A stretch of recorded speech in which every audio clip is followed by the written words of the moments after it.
Elvis Presley was stranded on a back road outside Nashville in August 1973 when his Cadillac broke down at the worst possible moment. He was running late for what could have been the most important meeting of his career, and his phone was dead. But when 67-year-old mechanic Frank "Pops" Williams pulled up in his rusty tow truck, what should have been a simple car repair became a life-changing conversation about fixing broken things, not just engines, but hearts, relationships, and dreams. By the time Pops was done working on both Elvis's car and Elvis's perspective on life, the king of rock and roll had learned more about healing from this small-town mechanic than he'd learned from years of therapy and self-help books. But let me tell you how Elvis ended up on that dusty road, because the story of what led to this breakdown, both mechanical and emotional, is something every person who's ever felt like their life was falling apart needs to hear. Elvis had been driving to Nashville for a meeting with his manager about his struggling marriage to Priscilla, his concerns about his career direction, and his increasing dependence on prescription medication. The meeting was supposed to be an intervention of sorts, friends and family trying to help Elvis get his life back on track. But 20 miles outside Nashville, his Cadillac started making a grinding noise, then began smoking, and finally died completely on a quiet country road. Elvis sat there in the August heat, watching steam rise from under the hood, feeling like this breakdown was a metaphor for everything else in his life that was falling apart. After 30 minutes of hoping another car would pass, Elvis finally saw a beat-up tow truck approaching. The truck was older than Elvis himself, painted a faded blue with Williams Auto Repair, stenciled on the side in hand-painted letters. The driver who climbed out was a small, weathered man in his late 60s, wearing oil-stained overalls and a baseball cap that had seen better decades. His name was Frank Williams, but everyone called him Pops, because he'd been fixing cars in this part of Tennessee for over 40 years and had helped half the county learn to drive. "Looks like you got yourself some trouble there, son," Pops said, wiping his hands on a rag as he approached Elvis's car. "Yes, sir. Engine just died on me. I'm supposed to be in Nashville in an hour for an important meeting." Pops popped the hood and immediately started examining the engine with the practiced eye of someone who'd seen every kind of car problem imaginable. "Well, I got some good news and some bad news," Pops said after a few minutes. "Good news is I can fix it. Bad news is it's going to take about 3 hours. Your radiator's cracked, your fan belt's shot, and you've got a leak in your transmission line." Elvis's heart sank. Missing this meeting would probably make everything worse with Priscilla and his management. "Is there any way to do it faster? I'm willing to pay whatever it takes." Pops looked at Elvis more carefully, taking in the expensive clothes, the desperation in his voice, the obvious stress. "Son, some things just can't be rushed. Good repairs take time. But tell you what, you can wait in my shop where it's cooler, and I'll work as fast as I can without cutting corners." Pops towed Elvis's car to Williams Auto Repair, a small garage that looked like it had been there since cars were invented. The waiting area had mismatched chairs, coffee that was strong enough to wake the dead, and walls covered with photos of customers, their cars, and thank-you notes spanning decades. "You want some coffee?" Pops asked, already pouring a cup without waiting for an answer. "Fair warning, it's been on the burner since this morning, but it'll keep you awake." Elvis accepted the coffee and sat down, trying to figure out how to explain to his manager why he wouldn't make the meeting. As he looked around the shop, he noticed something unusual. Mixed in with the typical auto repair photos were pictures of couples at weddings, families at graduations, people hugging and celebrating. "Interesting photos," Elvis observed. Pops looked up from where he was gathering tools. "Oh, those. Yeah, I guess over the years I've fixed more than just cars. People come in here when their vehicles break down, but sometimes they end up talking about other things that are broken too." "What do you mean?" Pops wiped his hands and sat down across from Elvis. "Well, take that photo there." He pointed to a wedding picture. "That's Sarah and Jim Thompson. They came in here about 10 years ago when their car broke down, but they were also in the middle of getting divorced.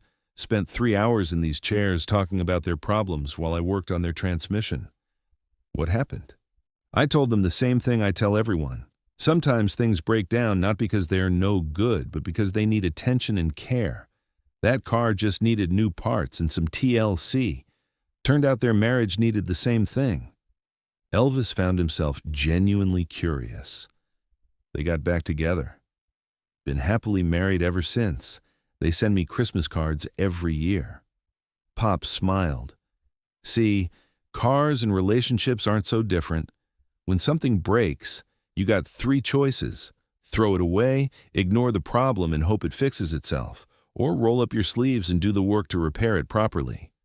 As Pop started working on the engine, he continued talking, and Elvis found himself drawn into a conversation unlike any he'd had in years. You know, Pop said, his head under the hood, in 40 years of fixing cars, I've learned that most problems happen for the same reasons. Neglect, mostly. People don't change their oil, don't check their fluids, don't pay attention to warning signs. Then when something breaks, they act surprised. Elvis shifted in his chair. You think that applies to other things too? Everything. Marriages, friendships, careers, health, even a man's relationship with himself. Pop straightened up and looked directly at Elvis. Mind me asking what kind of important meeting you're missing? Elvis hesitated, then found himself telling Pops everything. About his marriage problems, his career struggles, his increasing reliance on pills to sleep and pills to wake up, his feeling that his life was spiraling out of control. Pops listened without judgment, occasionally nodding, sometimes asking gentle questions, but mostly just letting Elvis talk. Sounds like you got a lot of things that need fixing, Pop said when Elvis finished. Question is, what are you willing to do about it? I don't know where to start. Everything seems so broken. Pops put down his wrench and sat on a crate next to Elvis's chair. Son, I'm going to tell you something my daddy taught me when I was learning this trade. He said, Frank, when you look under a hood and everything seems broken, don't try to fix it all at once. Find the one thing that's causing the most problems and fix that first. Usually, fixing that one thing makes all the other problems easier to see and solve. What if you don't know which problem is the biggest one? Then you start with the one that's keeping the engine from running at all. In cars, that's usually something basic. Spark plugs, fuel pump, battery. In life, Pops paused, studying Elvis's face. In life, it's usually something just as basic. Taking care of your body, being honest with the people you love, or remembering what made you happy before everything got complicated. Elvis was quiet for a long moment. I used to love music more than anything in the world. Now sometimes I feel like I'm just going through the motions. When did that change? I think when it stopped being about the music and started being about everything else. The money, the image, keeping everyone else happy. Pops nodded knowingly. That's like putting the wrong kind of fuel in your engine. Might run for a while, but eventually it's going to break down. You got to get back to using the right fuel. As Pops worked, replacing parts and checking systems, he continued sharing his philosophy of repair and restoration. You married? Elvis asked. Was. My wife Eleanor passed 5 years ago. Cancer. Pops's voice grew softer. 42 years we were together. Best mechanic I ever knew, even though she never worked on cars. What do you mean? She could fix people's spirits the way I fix their engines, had this way of listening that made folks feel like their problems mattered. This shop wasn't just about cars when she was alive. It was like a counseling center where you happened to get your oil changed. Pops showed Elvis a photo from his wallet, a small woman with kind eyes and grease-stained hands standing next to him in front of the shop. She taught me that fixing things isn't just about replacing broken parts. It's about understanding why they broke in the first place and making sure you address the root cause, not just the symptoms. Do you miss her? Every single day, but I learned something after she died that I want to share with you. Pops pulled out the cracked radiator and held it up. See this? It's completely broken, no way to repair it. But your car's got dozens of other parts that are working perfectly. The engine block is solid, the transmission's good, the frame's straight as an arrow. What's your point? Point is, just because one important thing is broken doesn't mean the whole machine is worthless. Sometimes you mourn what you've lost, but then you focus on keeping the rest of it running strong. My Eleanor's gone, but the love she gave me is still powering everything else in my life. If Pops's wisdom about fixing broken things is resonating with you the way it's resonating with me, please hit that subscribe button. This conversation shows us that healing happens one repair at a time, and there are more incredible stories of unexpected teachers coming. Elvis felt tears in his eyes. I think I've been so focused on what's broken that I forgot about what still works. That's human nature, son. But here's what I've learned. You can't drive a car by staring in the rearview mirror. You got to look ahead, figure out where you want to go, and then do the work to get there. After 2.5 hours, Pops had Elvis's car running better than it had in months. As he cleaned his tools and prepared to settle the bill, he looked at Elvis seriously. Your car's fixed, but I suspect you're still thinking about our conversation. Can I give you one more piece of advice? Please. The most important repair you'll ever make is the one you do on yourself. And just like car repairs, it takes time, the right tools, and usually some help from someone who knows what they're doing. Pops handed Elvis a business card, not for his garage, but with a phone number written on the back. That's the number for Dr. Martha Hensley. She's a counselor here in town, helped a lot of folks work through difficult times. Eleanor always said she was the best people mechanic in Tennessee. Elvis looked at the card, then at Pops. Why are you helping me? You don't even know who I am. Pops smiled. Son, I've been fixing broken things for 40 years.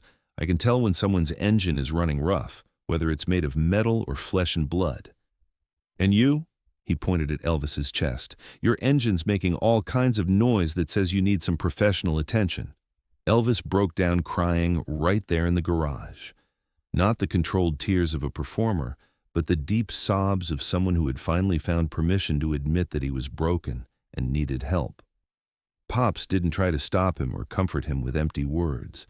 He just handed Elvis a clean shop rag and let him cry, the same way he'd let dozens of other people cry in those chairs over the years. Feel better? Pops asked when Elvis finally composed himself. Actually, yes. How did you know I needed to do that?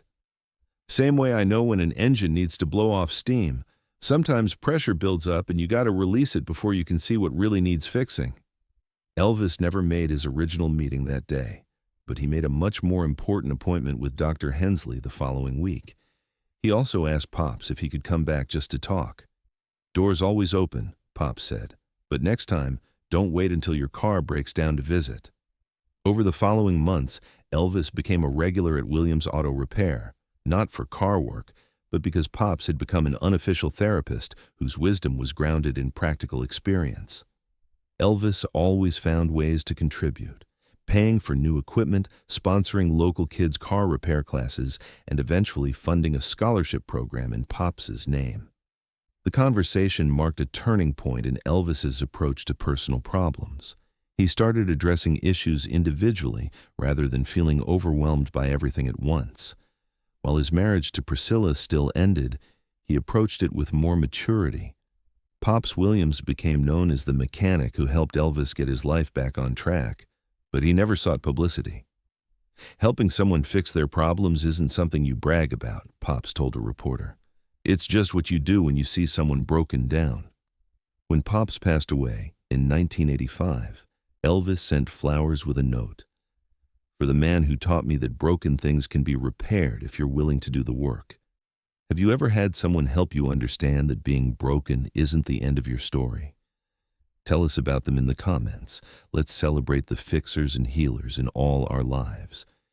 If this story inspired you to think about what in your life might need attention and care, make sure you're subscribed for more incredible stories about unexpected wisdom.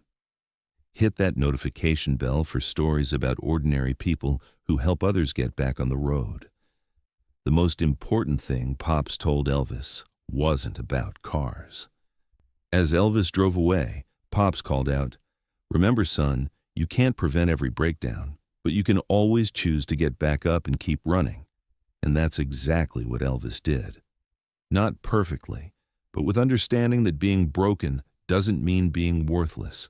It just means you need the right person with the right tools to help you get running again. Sometimes the most important repairs happen in small garages, where wise mechanics understand that fixing broken things, whether made of metal or dreams, is the most important work anyone can do.